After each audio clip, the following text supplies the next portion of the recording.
So you obviously have just put forward this framework.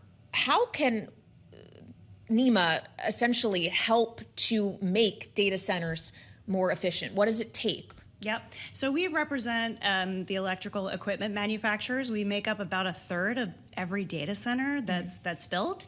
So it's really in our vested interest to make sure that these data centers are operating safely, as efficiently as possible.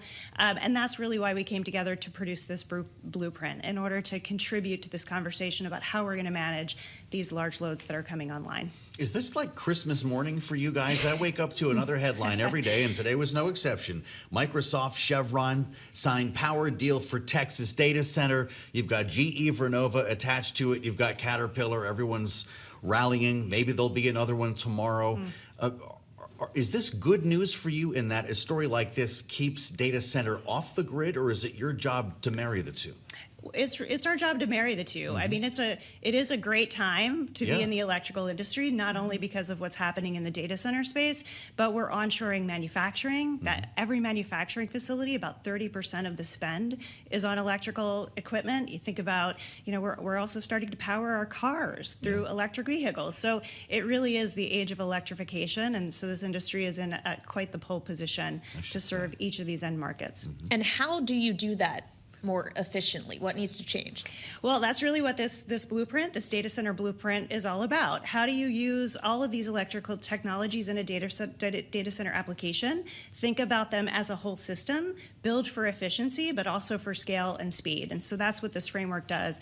It takes a look across all of those technologies, looks at the impact from an environmental standpoint, from an energy efficiency standpoint, and also from a safety standpoint. Data centers are using massive amounts of electricity, so we've got to, manage these voltages wisely.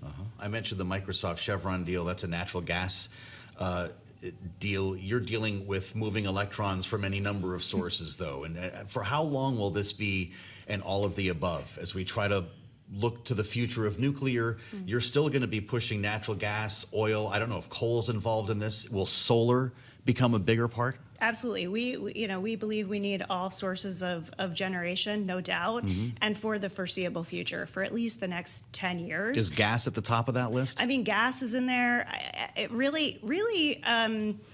Gas is in there because it's dispatchable. Right. You can run a data center operation 24/7 when you use natural gas. But solar, energy storage, wind, it's all part of the equation. And oftentimes you can build these renewable energy generation sources faster than traditional because of permitting delays. So, we need the entire ecosystem, I think, to deliver all of these electrons where they need to go with speed. You also need the parts and components, and I wonder, as we're seeing build-outs of this scale, if there are any bottleneck supply chain challenges that your members are running into, and if tariffs perhaps exacerbate them in some areas. Well, for sure, supply chain has been the top of every manufacturer's mind since the days of COVID. In the electrical system, I mean, we're focused on chips, we're focused on electrical steel, we're focused on critical minerals, and so making sure that we have ample domestic supply of those materials is key to this industry during this moment. Fascinating. You could write a whole book about chips, I'm sure, on their own. Would the gas turbine be next in line for the most in-demand item? Yeah, I mean, there's been a lot of discussion about transformers, switchgear, gas turbines, and from time to time there are long lead times for those materials. But this industry is thinking about investing for the long game. Knowing what's coming in our electrical system, how do we make sure that we've got these supply chains here domestically to serve this need for the next 10 years?